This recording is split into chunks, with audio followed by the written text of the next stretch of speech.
አክሲዮን ልንገዛ ወይም ደግሞ ልንሸጥ ስላሰብንበት ተቋም የገበያ አዝማሚያ እንዴት እንረዳለን? ይህንን በሚገባ ማየት መቻል አለብን። የገበያ አዝማሚያን መረዳት አጠቃላይ ጥሩ የሚባል የካፒታል ገበያ ተሳትፎ እንዲኖረን ያስችላል።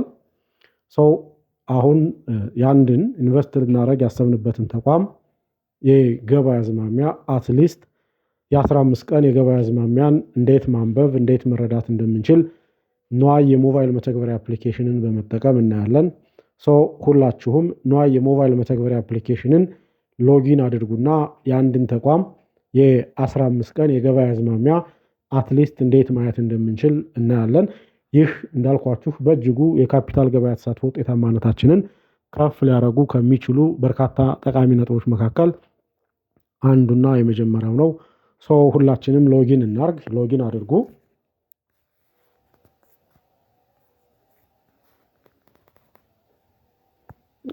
ሁላችንም አይ ቲንክ ንዋይ የሞባይል መተግበሪያ አፕሊኬሽን ይኖረናል ብዬ አስባለሁ።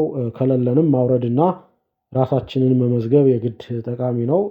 ቢኮዝ ንዋይ የሞባይል መተግበሪያ አፕሊኬሽን ሪል ኢንቨስተር እንኳ ባትሆኑ በርካታ የሚባሉ ነገሮችን እንድታውቁ ኤክሰርሳይዝ እንድታደርጉ ሲሙሌት ትሬዲንግን ያመቻቸ በመሆኑ የግድ መሞከር ይኖርብናል። እሱን መጠቀም አለብን።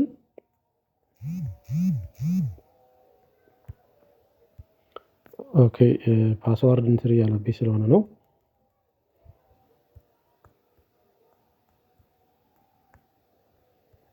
ኦኬ ሎጊን እያደረኩ ነው። እንደምታዩት እናንተም ሎጊን አድርጉ። በዚህ መልኩ ሎጊን አድርጌያለሁ። ዜን የመጀመሪያው ሆም ፔጅ ይመጣል። ይሄ ሆም ፔጅ ነው። የሞባይል ንዋይ መተግበሪያ አፕሊኬሽን ሲከፍት ይህንን ይዞልን ይመጣል። እንግዲህ እነዚህን እያንዳንዳቸውን በባለፈው አይተናል። እነዚህ ሞሮፍ የሴኩሪቲ ወይም ደግሞ የሰነደ መዋለ ንዋይ አይነቶች ናቸው። እዚህ ላይ ጌነርስ የሚል አለ። ጌነርስ የሚያሳየን ጌነርስ እንደምታዩት አክቲቭ ሆኗል። እዚህ ጋር ሊስት አውት የተደረጉ እነዚህ ሶስት ተቋማት ዛሬ ላይ ትናንት ከነበረው የገበያ ዋጋ ጋር ሲወዳደር ትርፍን ያስመዘገቡ የዋጋ ጭማሪን ያስገኙ መሆናቸውን ያሳያል። ለምሳሌ የቴሌን ብናይ ትናንት ከነበረው ዋጋ ላይ ዛሬ አሁን በዚህ ሰዓት የ29 ብር ከ75 ሳንቲም ጭማሪ ያለው መሆኑን ያሳያል። ትናንት የነበረው ስንት እንደነበረ ለማወቅ መቀነስ እንችላለን። ወጋገን ባንክንም ብናይ እዚህ ላይ የ20 ብር ጭማሪን አሳይቷል። ትናንት የነበረው ላይ እሱንም ብትቀንሱት 1300 ይመጣል። ትናንት የነበረው የመዝጊያ ዋጋ 1300 ብር እንደነበር እንረዳለን። የአዋሽ ባንክንም ስናይ ትናንት ከነበረው መዝጊያ ዋጋ ጋር ሲወዳደር ዛሬ ላይ የ38 ብር ከ69 ሳንቲም ብልጫ ያለው መሆኑን ያሳየናል። እነዚህ አጠቃላይ ፊት ለፊት የምታገኟቸውን ነገሮች አንደርስታንድ ለማድረግ ያክል ነው። አሁን የምናልፈው የአንድን ተቋም ስፔሲፊክ ተቋም አንስተን አትሊስት የ15 ቀን የገበያ አዝማሚያው ምን እንደሚመስል የዛሬ የገበያ ውሎ ምን እንደሚመስል ኢሚዲየትሊ ልንገዛ ብናስብ አትሊስት የዛሬ የገበያ ሁኔታውን የገዥና የሻጭ ተጫራች ሁኔታ ምን እንደሚመስል መረዳትና ማወቅ መቻል አለብን። ለምሳሌ የቴሌን ብናይ ቴሌ ጋር ክሊክ እናደርጋለን። ዜን ክሊክ ስናደርግ በዚህ መልኩ ይከፍትልናል። ይሄ የዛሬን ማወቅ ከፈለግን እዚህ ላይ ማርኬት እንዳለ ሆኖ የት ጋር እንመጣለን ማለት ነው። ከዚህ ተታች እንመጣለን። ይሄ የሚታየን ማርኬት ባይ ኦርደር ነው የሚለው። ማርኬት ባይ ኦርደር ማለት እነዚህ ገዥና ሻጪ ኦርደር ያስቀመጡ ሰዎችን ብዛት ሊስት አውት ያደረገ ነው። እንደሚታየው በግራ በኩል በአረንጓዴ ያለው ይሄ ማለት ነው። እነዚህ በሙሉ ግዢ ለመፈጸም ኦርደርን ያስቀመጡ ሰዎች ናቸው። ለምሳሌ የመጀመሪያውን ብናይ ይህ አንደኛው ኦርደር ያስቀመጠ ሰው 23 የቴሌን አክሲዮኖች ለመግዛት በስንት ብር አስቀምጧል? በ380 ለመግዛት ፈቃደኛ ሆኗል። ሁለተኛው ሰው ደግሞ 260 አክሲዮኖችን በ375 ብር ለመግዛት ፈቃደኛ የሆነ ኦርደር ያስቀመጠ ሰው ነው። ሌላኛው ደግሞ 1056 አክሲዮኖችን በ372 ለመግዛት ኦርደር ያደረገ ነው። ራይት ናው ይሄ ኦርደር በተቀመጠበት ሰዓት ምን ያህል ሰዎች ደግሞ ሽያጭ ለመፈጸም ኦርደርን አስቀምጠዋል? 2 ሰዎች ብቻ ናቸው። ይህን በደንብ መረዳት ያስፈልገናል። አንደኛው በ400 ብር ለመሸጥ 23 አክሲዮኖችን ለሽያጭ አቅርቧል። ሁለተኛው ሰው ደግሞ አሁንም 400 አክሲዮኖችን በ400 ብር ለመሸጥ 100 አክሲዮኖችን ለሽያጭ አቅርቧል ማለት ነው። ይህንን ፊት ለፊት ስንረዳው የገዥ ቁጥር ከሻጭ ቁጥር በእጅጉ የሚበልጥ መሆኑን ያሳየናል። ምንም እንኳን እዚህ ላይ በደንብ አንደርስታንድ የምታደርጉልኝ ትናንት ከነበረው ዋጋ ላይ የ29 ብር ከ75 ሳንቲም ጭማሪ እንኳ ቢኖር እና ዛሬ ላይ የዋጋ ጭማሪ የታየ እንኳ ቢሆን በዚህ የዋጋ ጭማሪ በርካታ የሚባሉ ሻጮች የሌሉ መሆናቸውን ያሳየናል። ዳት ሚንስ ስቲል የገዢ ቁጥር ይበዛል ማለት ይሄ ዋጋ ሊጨምር የሚችልበት ኢንቫይሮንመንትም ሊፈጠር እንደሚችል መረዳት በእጅጉ ጠቃሚ ነው። ነገር ግን ይሄ 29 ብር ጭማሪ እንደ ጥሩ አጋጣሚ ቆጥረውት ቢሆንና በዚህ ጥሩ አጋጣሚ በርካታ የሆኑ ሰዎች ሽጠው መውጣትን የሚፈልጉ ቢሆን እዚህ ላይ በርካታ የሚባል የሽያጭ ኦርደሮችን እናገኝ ነበር ማለት ነው። እዚህ ላይ ብዙ የሚባሉ የሽያጭ ኦርደሮች ሊቀመጡ የሚችሉበት ኢንቫይሮንመንት ነበር። ነገር ግን አሁን ላይ ምንም እንኳን ዋጋው ቢጨምር ስቲል የገዥ ቁጥር እንጂ የሻጭ ቁጥር ብዙ አይደለም። ያ ማለት አቅርቦት ያንሳል፣ ፍላጎት ይበዛል ማለት በሌላ አማርኛ የገበያ ዋጋ እንዲጨምር የሚያደርግበት ኢንቫይሮንመንት እንዲፈጠር ይሆናል ማለት ነው። ስለዚህ በእንደዚህ አይነት ኢንቫይሮንመንት ለምሳሌ እናንተ የመሸጥ ዓላማ ካላችሁ ጠብቃችሁ የሚሸጡበት ኢንቫይሮንመንት አለ። ቢኮዝ ስቲል ለመሸጥ ፈቃደኛ የሆኑት 2 ሰዎች ብቻ ናቸው ማለት እና ገዢው ወዛ በላይ ነው ማለት ዋጋው ከፍ ሊል የሚችልበት እነዚህ ሰዎች የጠየቁትን ዋጋ ሊከፍል የሚችል ገዢ የሚገኝበት እድል ሊፈጠር እንደሚችል ማሰብ ያስፈልጋል። በዛ አይነት ራሳችሁን ማንቀሳቀስ የግድ ጠቃሚ ነው። ዛሬ ትሬድ የተደረገውን ሁኔታ ለመረዳት ከፈለጋችሁ ደግሞ በየደቂቃው ምን ሀፕን ሆኖ ነበር ማለት ከፈለጋችሁ ማርኬት ትሬንድስ መግባት ትችላላችሁ። ይሄ የዛሬን ቀን የገበያ ውሎ ስናይ ነው። የገበያ ውሎ ስናይ ይህንን ይመስላል። ይሄ በሙሉ ዛሬ ላይ የተፈጸመ ትራንዛክሽን ነው፣ ሀፕን ያደረገ ትራንዛክሽን ነው። በቁጥር ስንት ነው? 12 ትሬድ ሀፕን ሆኗል፣ ወይም ደግሞ 12 ጊዜ የቴሌ አክሲዮኖች ግዥና ሽያጭ ተፈጽሞባቸዋል ማለት ነው። እነዚህን መቁጠር እንችላለን። 1 2 3 4 እያል እነዚህን ብንቆጥር ወደ ላይ በሙሉ 12 ነው የሚሆኑት። 12 ትራንዛክሽን ወይም ደግሞ 12 ትሬድ ሀፕን ሆኖ ነበር ማለት ነው። እያንዳንዳቸውን በደቂቃ ብናየው ለምሳሌ ሲከፈት ያ ማለት 3 ሰዓት ተኩል ላይ ሲከፈት 3 ሰዓት ተኩል ዊዝ 0.1 ማይክሮ ሰከንድ ጨምረውበት 130 አክሲዮኖችን በ372 ብር ተገበያይተው ነበር። የዛሬ ነው የሚያሳየው። እዛው ሰዓት ላይ ሌላ ሰው ደግሞ ይህንን ያክል አክሲዮን ገዛ። ከ37 ላይ 3 ሰዓት ከ37 ላይ ሌላ ሰው 260 አክሲዮኖችን በ375 3 ብር ጨምሮበት ገዛ። እንዳያለ አሁን ላይ ወደዚህ ስንት ደርሷል ማለት ነው ዋጋው? እዚህ የምናየውን እናገኛለን ማለት ነው። ላስት ትሬዲንግ ፕራይስ እዚች ጋር ስንመጣ ለምሳሌ አሁን ራይት ነው በቅርብ የተሸጠው ስንት ነው ማለት ነው? 7 ሰዓት 33 ወይ 35 ማይክሮ ሰከንድ የተሸጠበት እንትን አለ። ይሄ ማለት ስንት አክሲዮኖች ተሽጠውበታል? 300 አክሲዮኖች በ399 ብር። ይቺ ኦልዌይስ ከማን ጋር እኩል ናት? እዚህ ጋር የምናገኘው ጋር ተመሳሳይ ናት። ላስት ትሬዲንግ ፕራይስ ስለሆነች ማለት ነው። ላስት ትሬዲንግ ፕራይሷ ይቺ ነች። ነገር ግን 7 ሰዓት ከ04 ደቂቃ ላይ ግን 2 አክሲዮኖች በስንት ተሽጠው ነበር ማለት ነው? በከፍተኛ 400 ነበር የተሸጡት። ይህንን ከፍተኛና ዝቅተኛውን ማየት የምንችልበት ኢንቫይሮንመንት አለ። ይህንን ከፍተኛና ዝቅተኛውን የት ነው የምናየው ካል ተመልሰን እናያለን። ዋቴቨር ግን እነዚህ በሙሉ ተቆጥረው ምን ይባላሉ ነው? ትሬድ ናቸው። ነገር ግን ቮሊዩሙ ተደምሮ 300 ሲደመር 2 ሲደመር 300 ሲደመር 100 ተተደረገ ግን የሚያሳየን አጠቃላይ ቮሊዩሙ ነው። ቶታሊ ትሬድ የተደረጉት የአክሲዮኖች ብዛትን ያሳየናል። በዚህ መልኩ 4 ሰዓት ላይ በስንት ተሽጦ ነበር? 6 ሰዓት ላይ በስንት ተሽጦ ነበር? አጠቃላይ አሁን ላይ ለመሸጥ ፍቃደኛ የሆኑ ሰዎች ብዛት ምን ያህል ነው? ዜን አጠቃላይ ለመግዛት ፍቃደኛ የሆኑ ሰዎች ራይት ነው ምን ያህል ናቸው ብሎ በሚገባ መረዳት መቻል የኛን የአክሲዮን ግዥና ሽያጭ ውሳኔ ለማስተካከል በእጅጉ ጠቃሚ ከሆኑ ነጥቦች መካከል እንዳልኩት አሪፍ ነው። አሁን ላይ የቴሌን አክሲዮን የያዘ ሰው ተቻክሎ ሊሸጥ የሚችልበት ኢንቫይሮንመንት የለም። ቢኮዝ ምን የበዛ ስለሆነ ገዢ የበዛበት እንጂ ሻጭ የበዛበት ኢንቫይሮንመንት የለም።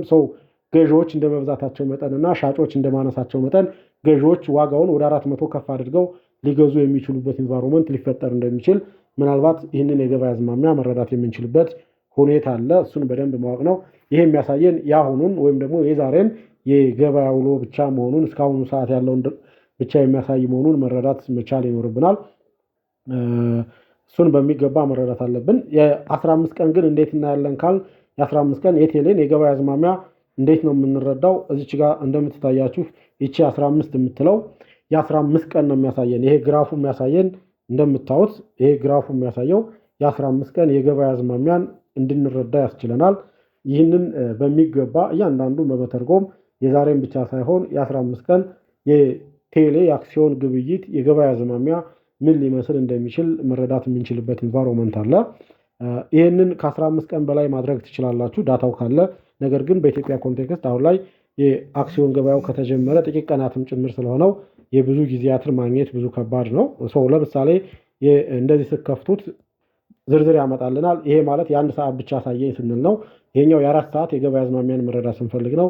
ይሄኛው የ1 ቀን፣ ይሄኛው የ7 ቀን፣ ይሄኛው ደግሞ እንዳልኩት የ15 ቀኖችን መረዳት ስንፈልግ፣ የ1 ወር ስንፈልግ፣ የ3 ወር ስንፈልግ፣ የ6 ወር ስንፈልግ፣ የዓመት ስንፈልግ፣ የ2 ዓመት ስንፈልግ እያል ማስፋት የምንችልበት ኢንቫይሮንመንት አለ። አሁን ግን የካፒታል ገበያው እንደ ገበያም ከተጀመረ ጥቂት ጊዜያትን ብቻ ያሳለፈ በመሆኑ ያንን ያክል የበርካታ ዓመታትን ዳታ ማግኘት አንችልም። ግራፉ የሚያሳየን የጥቂት ጊዜያትን ነው። መጨመር ግን ትችላላችሁ እንዳልኩት። ይህንን ለምሳሌ የ1 ወር ብናደርገው የ1 ወር አድርገን ማየት እንችላለን። የ1 ወር እናድርገው። ሌትሳይ 1 ወር አደረግኩትኝ። እንደምታዩት እዚህ ጋር 1 ወር ሆኗል። ይሄ የሚያሳየን አሁን የ1 ወር የገበያ አዝማሚያ እንደሆነ መረዳት ይኖርብናል። የ1 ወር የገበያ አዝማሚያውን የረዥም ጊዜ የገበያ አዝማሚያን ወስዳችሁ አናላይዝ ማድረግ ከፈለጋችሁ በዚህ መልኩ ማራዘም የሚችሉበት ኢንቫይሮንመንት አለ። ነገር ግን የ15 ቀን እናድርገውና እንይኛ እንደገና የ15 ቀን ብቻ እናድርገው። ይህንን ወደ 15 ዴይ እንቀይረው። አሁን የ15 ቀን አድርጌዋለሁ። የ15 ቀን ነው የሚያሳየን። ያ ማለት ከመቼ ይጀምራል ማለት ነው። እንደምታዩት ከዚች ጋር ይጀምራል 0605 ይላል። 0605 ማለት አምስተኛው ቀን ማለት ነው። 5 ነው። ዛሬ ላይ ስንት ነው ያለ ነው? ዛሬ ላይ መቼ ነው ያለ ነው? 06 19 እንግዲህ 19 ሲቀነስበት 5 14 ነው የሚሆነው። አንድ ቀን ጎሏል ልትሉ ትችላላችሁ። ይሄ በመሃል የተደረገ ወይ ሆሊዴይ ነበረ ወይ ዊክንድ ነበር ማለት ነው። ለዛ ነው ልዩነቱ የመጣው እንጂ ሻርፕ የ15 ቀን ነው ይሄ ግራፍ የሚያሳየን። አሁን ምኑን 15 እስካረኩት ድረስ ይህንን 15 እስካረኩት ድረስ ይህንን የ1 ሰዓት ካደረጋችሁትም የሚያሳየን ቆያችሁት የ1 ሰዓት ብቻ ይመጣል ማለት ይችን ብቻ ያሳየናል። ይችን የምታሳየን የ1 ሰዓት ትራንዛክሽንን ብቻ ወይም ደግሞ የገበያ አዝማሚያ ይሆናል ማለት ነው። እኛ አትሊስት የ15 ቀን የገበያ ሁኔታን እንይ ብለን ብናስብ በቴሌ የገበያ ሁኔታ ይህንን መጠቀም የምንችልበት ኢንቫይሮንመንት አለ። እያንዳንዱን በሚገባ እናያለን። እናንተ እሱን በሚገባ ለመረዳት መሞከር መቻል አለባችሁ። እነዚህን መጀመሪያ እናያቸው ሁላችንም ግልጽ እንዲሆኑልን። አንደኛውና የመጀመሪያው ከዚህ የምታዩት ይሄኛው ቱዴይ የሚለው ላይ ዛሬ ትናንት ከነበረው ጋር ሲወዳደር የዋጋ ጭማሪ የነበረ መሆኑን ነው የሚያሳየን። ይህንን በሚገባ መረዳት መቻል አለባችሁ። ከ7 ቀን በፊትም ከነበረው ጋር ሲወዳደር የዋጋ ጭማሪ መኖሩን ያሳየናል። ከ30 ቀን በፊትም ከነበረው ጋር 33.00% የዋጋ ጭማሪ የነበረው መሆኑን፣ ከ90 ቀን በፊትም ከአንድ ዓመት በፊትም ያ ማለት ገበያ ከመግባቱ ሊስት ከመደረጉ በፊት የነበረውን ዋጋም ስናወዳድር አሁን ላይ ያለው የ399 ብር ይህንን ያክል ፐርሰንት የገበያ ጭማሪ ያሳየ መሆኑን እንድንረዳ ያስችለናል። እነዚህም በሚገባ መተርጎም መቻል አለብን። ይሄ አንዱ ነው። ሁለተኛው ይሄ ላይን ነው። ይሄ የምታዩት ላይን የላይኛውን ላይን መረዳት መቻል አለባችሁ። ይሄ ላይን የሚያሳየው ይሄ ዚግዛግ የሆነው ላይን የሚያሳየን የገበያ እንቅስቃሴውን እየተከታተለ ከፍ ዝቅ የሚል ነው። አንዴ ከፍ ይላል፣ አንዴ ዝቅ ይላል። እሱ የሆነ ትርጉም አለው። ዋጋው ሲቀንስ ዝቅ ይላል፣ ዋጋው ሲጨምር ደግሞ መልሶ ከፍ የሚልበት ኢንቫይሮንመንት አለው። ሌላው በደንብ ልንረዳው የሚገባ ነገር እዚህ ጋር ያሉ መስመርን ነው። ቀይ ከሆነ የዋጋ ቅናሽ መኖሩን ያሳየናል። ሁላችንም በደንብ መረዳት መቻል አለብን። ይሄ የሚያሳየን ይሄ ቀዩ ለምሳሌ ምን እንደሆነ ነው? የዋጋ ቅናሽ መኖሩን ነው። አረንጓዴው የሚያሳየን ግን የዋጋ ጭማሪ መኖሩን ነው። ግን እንደምታዋቸው አንዳንዶቹ ርዘም አንዳንዶቹ ደግሞ አጠር ያሉበት ሁኔታ አለ። ለምሳሌ ይሄ ቀይ አሁን ለምሳሌ ርዘም ያለ ነው። እነዚህኞቹ ደግሞ ይሄኛው ቀይ ደግሞ እጅግ አጠር ያለ ነው። እያንዳንዳቸው ግን የራሳቸው ትርጉም አለው። ርዘም ያለ ከሆነ ዋጋው መቀነስ ብቻ ሳይሆን በዛ የቀነሰ ዋጋ ሊሸጡ የፈለጉ ሰዎች ብዛት ወይም ደግሞ ሀፕን ያደረጉት ትራንዛክሽኖች ብዛት ቮሊዩም ኦፍ ትሬዱ ሃይ ነበር ማለት ነው። ይህም ያሳየን ዋጋው መቀነሱ ብቻ ሳይሆን በዛ የቀነሰ ዋጋም አክሲዮኖቻቸውን ሽጠው የመውጣት ፍላጎት ያሳደሩ ሰዎች ብዛት በእጅጉ ብዙ እንደነበር ነው። ያ በጣም አደገኛ የሚባል የገበያ ኢንዲኬተርስ ነው። የታችኞቹንም ይሄኛውን ስናይ አረንጓዴ መሆኑን እንዳልኳችሁ የዋጋ ጭማሪ መኖሩን ያሳያል። ትልቅ ሲሆን ደግሞ ይሄ ርዘም ያለው ነገር የሚያሳየን ደግሞ በዚህ የጨመረ ዋጋም ጭምር ትራንዛክት የተደረገው የአክሲዮን ብዛት በእጅጉ ብዙ ስለነበር ነው የሚያሳየው። ተመሳሳይ ነው ከቀዩ ጋር ዘወንሊ ትርጓሜው ሪቨርስ መሆኑ ብቻ ነው። ነገር ግን እዚች ጋር እንደምታዩት ዋጋው ጨምሯል። እዚች ጋር እንደምታዩት ዋጋዋ ጨምሯል። ግን ቀዩዋ በጣም አጭር ነች፣ እዛው ጋር ነው ያለችው። ያ የሚያሳየን ምንድነው? ምንም እንኳን ዋጋው የጨመረ ቢሆን እዚህ ሞመንት ላይ እዚህ ታይም ላይ ትራንዛክት የተደረጉ የአክሲዮኖች ብዛት በእጅጉ ትንሽ እንደነበሩ እንድንረዳ ያስችለናል። ሰው እያንዳንዱን እናንተ በሚገባ መረዳት በሚገባ ማወቅ በእጅጉ ጠቃሚ ነው። ይሄኛው ወደታች የተገለበጠው ቀዩ የሚያሳየን ደግሞ ዋጋው እየቀነሰ ባለበት ሁኔታ ሞመንቱን ነው የሚያሳየን። ዳት ሚንስ የበለጠ ሊቀንስ እንደሚችል ይሄ ያሳየናል። ቢካውዝ በቀነሰው ዋጋ ላይም እንኳን አክሲዮኖቻቸውን ሽጠው ለመውጣት ፍላጎት ያሳዩ ሰዎች ቁጥር በእጅጉ ብዙ ስለነበረ ዋጋው ከዚህም በላይ ሊወርድ የሚችልበት ኢንቫይሮንመንት ሊከሰት ይችላል የሚል የትሬንድ አናሊሲስ ነው። እሱን ማየት ነው። ይሄኛው ደግሞ ወደ ላይ ወጣ ማለት እነዚህኞቹ ከታች ያሉት ወደ ላይ ወጡ ማክድ የሚባሉት ማለት ነው። ወደ ላይ ወጡ ማለት ምንም እንኳን ዋጋው ቢጨምር በዚህ ሁኔታ ላይ እየተገበያዩ ያሉት የግዥ ብዛቶች በእጅጉ ብዙ እንደሆኑ እንድንረዳ እንድናቅ ያስችሉናል ማለት ነው። ሰው እነዚህን በሚገባ መረዳት ማወቅ በእጅጉ ጠቃሚ ነው። የዛሬ 15 ቀን ምን ዋጋ እንደነበረ በሚገባ እንይ። ለምሳሌ እንዳልኳችሁ የዛሬ 15 ቀን ማለት 0605 ነው። አምስተኛው ቀን 6ኛው ወር 5ኛው ቀን ማለት ነው። ሰው እዚች ላይ ፕረስ ስታደርጓት የምትመጣላችሁ ቁጥር አለች። እዚህ ላይ ፕረስ ስናደርግ የሚመጣልን ቁጥር አለ። ይታያችሁ ከሆነ እኔ ፕረስ አድርጌ ያንቀሳቀስኩት ነው። እሱም በሚገባውት የመጀመሪያዋን ስታዋት 0605 በዚህ ቀን የቴሌ አክሲዮን ግብይት የጀመረው 4 ሰዓት ከ21 ነው። በሚገባ እያያችሁት ከሆነ እንደዚህ ሲንቀሳቀስ እዚህ ጋር ሰዓቱ ይቀያየራል። እዚች ጋር በሚገባ እዩልኝ ሰዓቱን እንድታዩት ብዬ ነው። እዚች ጋር እንዳልኳችሁ እዚህ ላይ እንቅስቃሴ ሳደርግ የምትመጣውን ሰዓት እዩት። በዚህ ቀን በ0605 የቴሌ አክሲዮን ግብይት የጀመረው ከቀኑ 4 ሰዓት ከ21 እንደነበር መረዳት እንችላለን። ምን ያህል አክሲዮኖች ተሽጠዋል በዛ ሰዓት የዛሬ 15። እችን ደግሞ የምትረዷት እዚህ ጋር ቮሊዩም ከምትለው ጋር ነው። ምን ያህል አክሲዮኖችን እንደሸጡ 9 አክሲዮኖች ብቻ ነበር የተሸጡ። የዛሬ 15 ቀን ያ ማለት 0605 10 24 21 ላይ ያ ማለት በስድስተኛ ወር 05 ቀን 4 ሰዓት ከ21 ላይ የቴሌ አክሲዮን ግዥና ሽያጭ የተጀመረበት ቀን ነው። ሰው ስንት አክሲዮኖች ተሽጠዋል በዛ ሰዓት? 9 አክሲዮኖች ተሽጠው ነበር። በስንት ተሽጠዋል? ዋጋው የታለ? ዋጋውን ማወቅ ይኖርብናል። በስንት ነው የተሸጠው? ትሬንዱን እያየን ስለሆነ በሚገባ መረዳት መቻል አለብን። ዋጋው የታለ? እዚህ ጋር እንደምታዩት 380 ይላል። ዋጋውን ደግሞ የት ጋር ነው የምታነቡት? እዚች ጋር ታገኙታላችሁ። እሱም በሚገባ መረዳት አለብን። እዚህ ጋር 380 ይላል። ዜን ትንሽ አለፍ እንዳለ በዛው ቀን ትንሽ አለፍ እንዳለ ደግሞ 0609 በ9 4 ሰዓት ላይ ከ15 በ385 የተሸጠበት ኢንቫይሮንመንት ነበር። ሌላ ቀን ደግሞ ዋጋው የወረደበት ቀን ያ ማለት ለምሳሌ ይሄን ብናይ ዋጋው በእጅጉ የወረደበትና የተሸጠው ቁጥር ብዙ የነበረበት ሰዓት ነው። ይህንን ለምሳሌ እንይ። እዚህ ላይ ሆልድ ስናደርገው የሚያመጣልን ይኖራል። ሰው እዚህ ላይ ስናይ ዋጋው ይኸውላችሁ ስንት ወርዷል? 360 የወረደበት ያ ማለት 0609 4 ሰዓት ከሩብ ማለት ነው። በ360 የተሸጠበት አጠቃላይ 316 አክሲዮኖች የተሸጡበት በዛው ሞመንትም ሌላ ሰው በ360 ወደ 360 አክሲዮኖችን የገዛበት በ360 316ን የገዛበት ነበር። ኢሚዲየትሊ ደግሞ በ10ኛው ቀን 5 ሰዓት ከ49 ላይ ስንት አክሲዮኖች ተገዙና ተሸጡ? 39 አክሲዮኖች በ400 ብር እዚህ ላይ ይታያችሁ ከሆነ ያ ማለት ሰዓቱ እዚህ ላይ ነው ያለው። እንዲህ እያለ ዜን እዚህኛው ቀን ላይ ደግሞ በ0611 ላይ ዋጋው ስንት የወረደበትን ሰዓት እናያለን።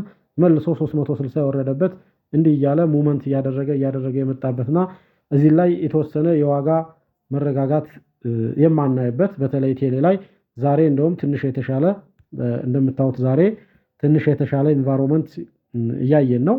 ዋጋው እየጨመረ ያለበት ሁኔታ ጧት ላይ ሲጀምር ኦልሞስት እዚህ አካባቢ ነው የጀመረው። እንደምታዩት እዚህ አካባቢ የጀመረበት ኢንቫይሮንመንት ነው ያለው።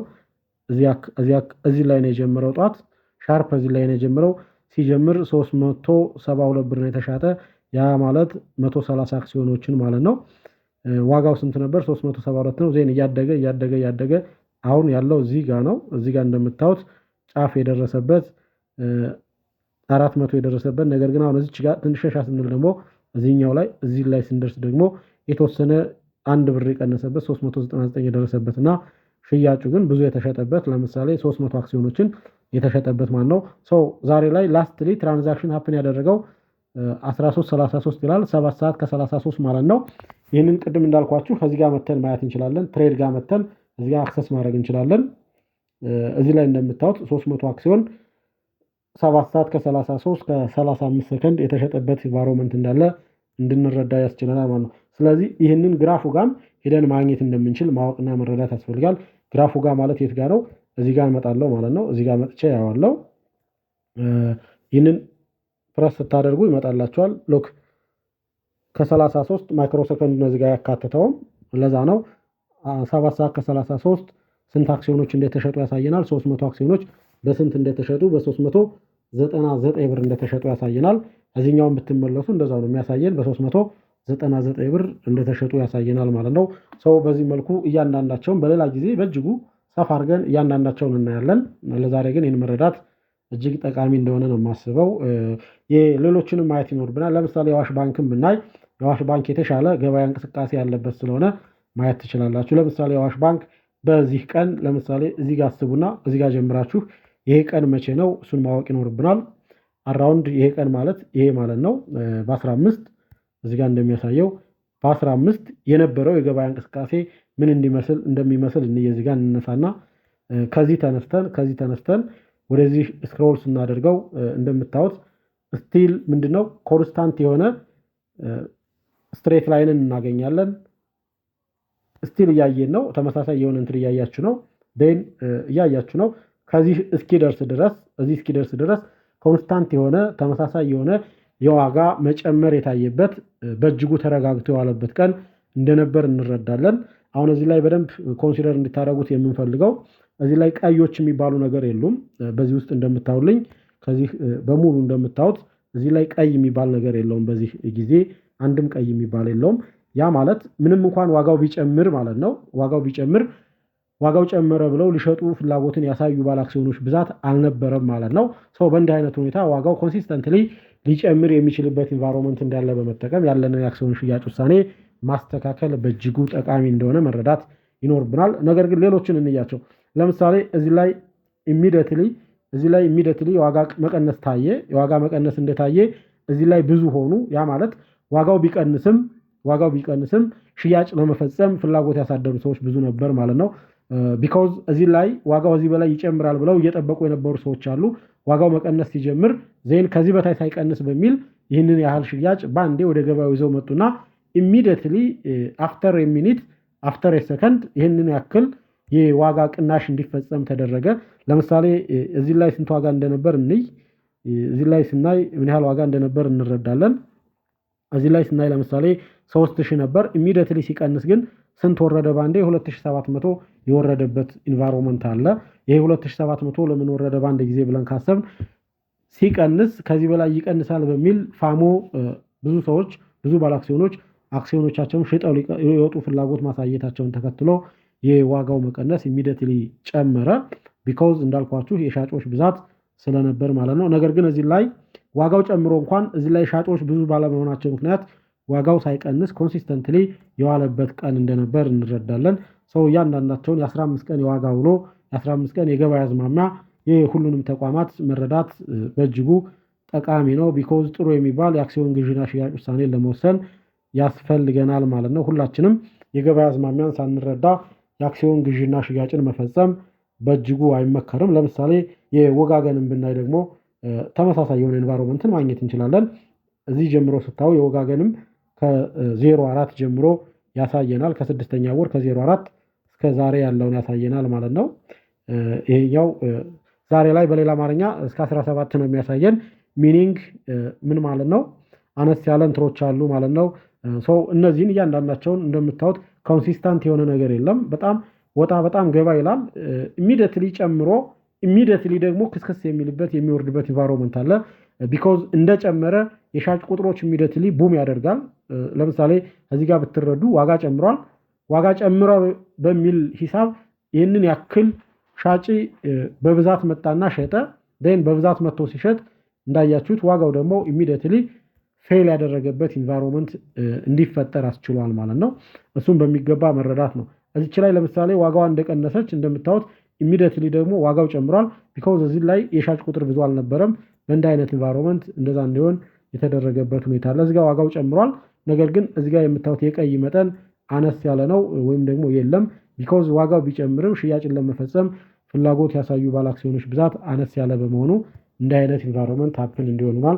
ሰው ሁላችሁም አጠቃላይ የሚኖራችሁን የአክሲዮን ግዥና ሽያጭ ውሳኔ ከገበያ አዝማሚያው ጋር በማገናኘት መሆን መቻል አለበት። ሌሎቹን እያንዳንዳቸውን እንደዚሁ እያነሳን በሚገባ ግልጽ በሆነ መልኩ ለመወያየትና ጥሩ የሚባሉ ትምህርቶችን ለማግኘት ጥረት እናደርጋለን። ስለሆነም እናንተ ለቻናሉ አዲስ ከሆናችሁ ቻናሉን ሳብስክራይብ በማድረግ የቻናሉ ቤተሰብ እንድትሆኑ የአክብሮት ግብዣን እያቀረብኩላችሁ ቪዲዮ ከተመቻችሁና ከወደዳችሁት ላይክ እንድታደርጉት ለጓደኞቻችሁ ደግሞ ሼር በማድረግ ሼር እንድታደርጉት በአክብሮት ጋብዛለሁ። ለዛሬ የነበረኝ ቆይታ ይህንን ይመስላል። በእጅጉ አመሰግናለሁ። ታንኪዩ